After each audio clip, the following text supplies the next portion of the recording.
I'm Ladar Greve-Lazi, and welcome to another episode of One on One, a special series from ILTV in partnership with Israel Bonds. In each episode, we sit down with real people with unique perspectives on identity and purpose who are choosing to make a difference and dive into the impact they're having along the way. Today's guest is a multi-talented force in the world of entertainment and a passionate advocate for Jewish life and identity. Jonah Platt is an actor, writer, musician, and producer whose work spans television, Broadway, and beyond. Following the October 7th attacks on Israeli civilians, Jonah launched his most personal project yet, his podcast, Being Jewish with Jonah Platt. Jonah has quickly become one of the most important young Jewish advocates reshaping conversations around Jewish identity. He's a proud supporter of Jewish education and summer camp and a dedicated investor in Israel's future, quite literally. Jonah, welcome to the show. Thank you so much. Thank you for having me. It's a beautiful intro. Thank you. So I want to jump right in and take you back, start from the beginning. So you come from a family with deep creative roots. Can you tell us how that shaped your path as a performer and storyteller?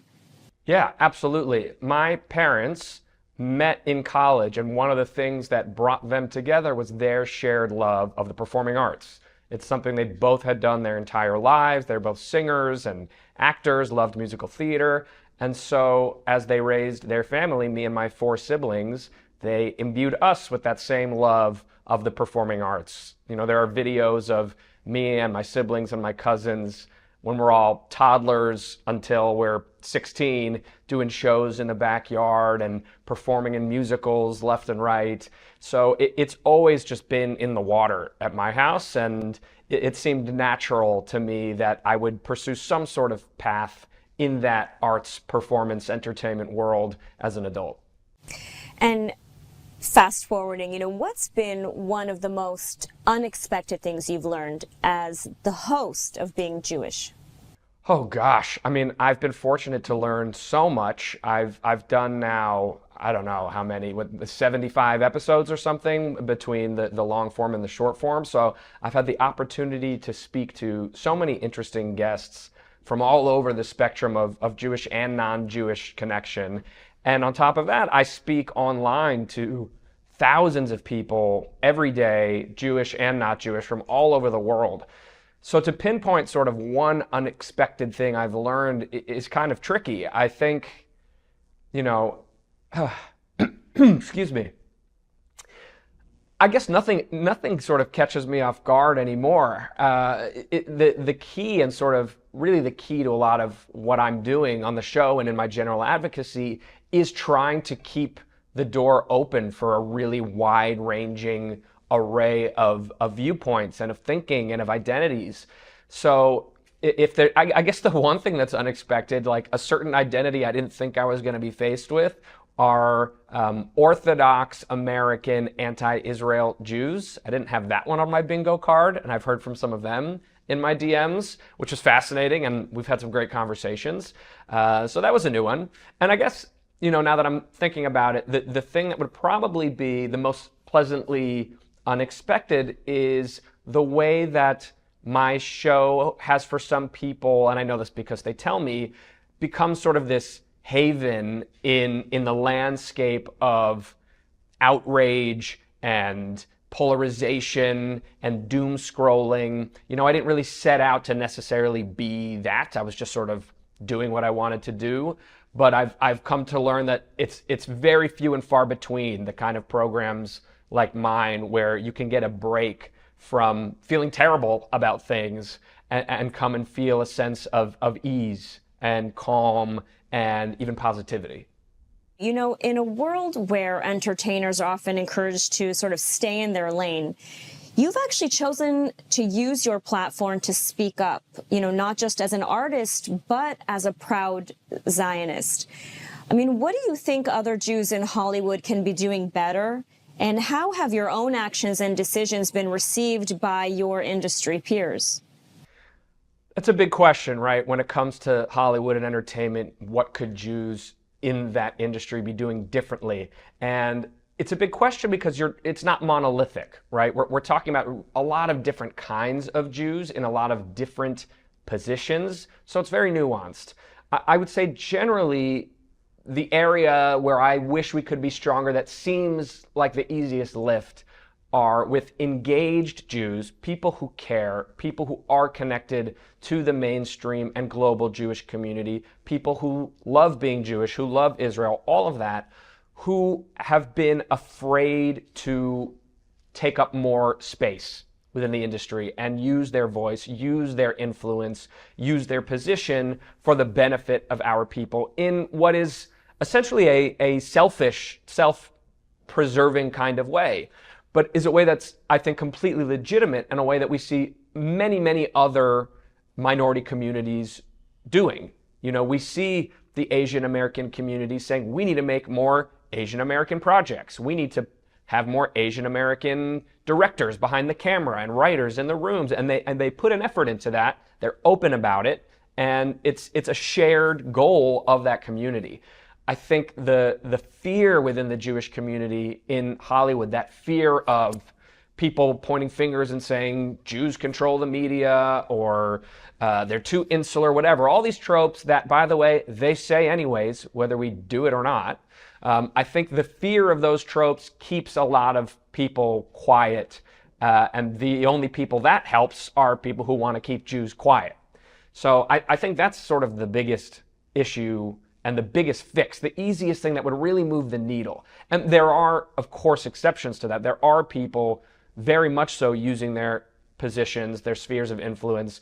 I just interviewed last night on my show, it'll air in a couple weeks, the producer Lawrence Bender, who, you know, Academy Award nominated producer here in the States, who went to produce a miniseries about October 7th in Israel because it was important to him. You know, that kind of thing is going to be critical if we're going to move the needle at all. So, I mean, really, as anti-Semitism becomes more visible globally, I mean, what role do you think artists and influencers have or should have in shaping this sort of cultural response? So I think there's two different answers there, because I think it's different for artists and for influencers. I think artists can actually have a bigger impact than influencers, even though our culture is so obsessed with influencers right now. The way to get to people's hearts is through storytelling. It always has been. That's why we've been doing it since, you know, caveman times. Creating narrative that humanizes Jews in an authentic way, contemporary stories of who Jews are. Because remember, most people on earth really don't understand who or what Jews are, including many Jews, unfortunately. There's no cultural touch points other than what you see on the news or what limited storytelling exists in the film and TV world. It's a lot of historical stuff. It's a lot of sort of tangential stuff. It's not a lot of, here are these great characters, these human characters going through stuff that we all go through, and they happen to be Jewish. And now, without realizing it, I have this connection to Jews in a way that I didn't even intend to. We sort of have to backdoor that in the way, you know, great storytelling does, and helps us get out of ourselves and find our parallels with our own experiences to the characters that we're falling in love with and the journeys we're relating to on screen. So I think putting an emphasis, and again, it comes back to that Hollywood question, you know, it comes to Jewish artists and creators saying, I want to focus my talent and my relationships and my position on lifting up these humanizing, contemporary, totally entertaining on their own merit stories that happen to be about people who are Jewish. And so you've been very open about your Jewish identity and experiences, especially at Jewish summer camp. You know, how has that influenced your life and your work today? In terms of being open about it, you know, that's like the heart of everything I'm doing, is I want to model for folks how I think we as Jews need to be moving throughout the world. You know, it's one thing to talk the talk, it's another to walk the walk.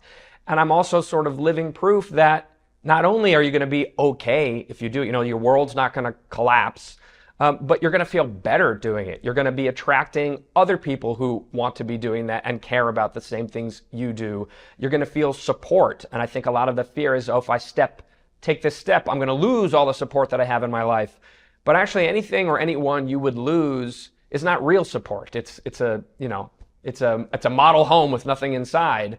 You got to step past that, and then you get to the real stuff, the good support, the people who actually care and love and feel the same way that you do. In terms of summer camp, it's been hugely formative for me because of the relationships, really.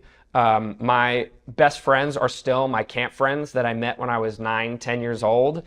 Those are my groomsmen in my wedding. Those are my boys. I also was very fortunate to get to go to camp with my siblings and all of my first cousins on my mom's side and a bunch of second cousins. So we all grew up together every summer, and those bonds and that time together is paying tremendous dividends as adults. We're still so close. Our kids are close. It's really, really a beautiful thing. And then on top of that, camp gave me this Jewish literacy that I would not otherwise have had, because as a Jew in America, you are a minority in a majority country, and you never really get to immerse yourself in just being that identity from sunup to sundown, except when you're at camp, when you get to do it for a bunch of weeks in a row with no break. There's no, going to Jewish day school and then you go to your after school activity and you're out in the world again or whatever. It's just all Jewish all the time. And there's something kind of magical about that you don't even really realize perhaps while you're there, but seeps its way in. And certainly upon reflection as an adult, I see how crucial and what a gift that was. So if you could send a message to the 9, 10-year-old version of yourself at Jewish camp, or even today, a message that you would share with your children, what would you tell yourself or them about sort of pride and purpose? Wow. Well, 9, 10-year-old me, I guess, you know what? I would tell 9, 10-year-old me what I tell my listeners, and that is to go full Jew. And what I mean by that is, certainly as diaspora Jews, I can't speak for Israelis, though I imagine there's got to be something similar. There's always a voice in us that says this thing that maybe our gut or our instinct wants to do because inside that feels right or feels fun or feels connected. There's that voice that goes, I don't know, it's too Jewy. It's too othery. It's too unassimilated. It's too dorky. It's too fake. It's too made up, whatever it is. But when we ignore that voice and push past it and do the thing our gut is saying, hey, you actually want to do this, like it actually will feel right. It does feel right. It feels great. It feels more in line and authentic and whole. And 9, 10-year-old me definitely had inklings of these kinds of things. My connection to being Jewish as a kid waxed and waned. Sometimes I was fascinated by Pirkei Avot and I wanted to read more. Other times I was ditching prayers at every opportunity I could and trying to not have to do anything that was being asked of me. So just knowing that it's okay to go full Jew and good things will come from it, and you get to sort of set your own meter of where that is. It looks completely different for every different person. It can be something big or small. There's beauty there, and to not be afraid of it. So, this series also explores Israel's unexpected allies. And so I want to ask if there's anyone who's surprised you by standing with Israel or with the Jewish community in ways that you maybe didn't anticipate. Well, as Jews in this situation, I think most people would agree, like every ally that stands up, you're like, oh my God, there's an ally there. Like everyone sort of feels surprising because there's so much hate, and it should be the reverse, right? But we're just so grateful for every single person who stands up. I think two people, I could name so many, and I've been blessed to have so many fantastic allies in my life and on the show. Speaking on the show, I'd say the two, well, I'll give you one of each, one from the life, one from the show. In life, John Ondrasik of the music group Five for Fighting, as he's known.